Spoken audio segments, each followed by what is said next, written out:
When you look at the fiscal cliff from far away, it looks like a vertical drop, but get a bit closer and it looks like a staircase, right? Let's start with the first stair, the debt ceiling. That's how this all began, remember. The debt ceiling is the total amount the U.S. government can borrow to meet its existing obligations. We hit it at the end of 2012, though default can be avoided into 2013 through what the Treasury Department terms extraordinary measures.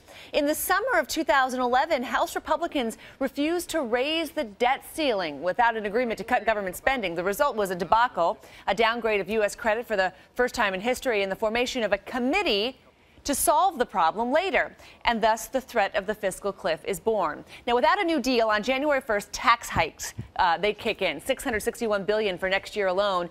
Those include the expiration of the so-called Bush tax cuts, an end to the payroll tax holiday, and an expansion to the alternative minimum tax, or AMT, for high-income earners.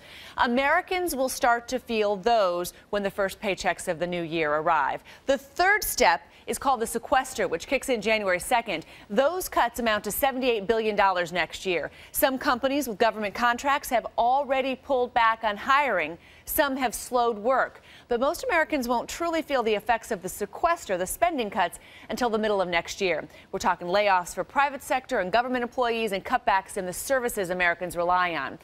That's the timeline. It doesn't happen all at once, but even if the threat of the fiscal cliff is flirting with disaster during a fragile economic recovery.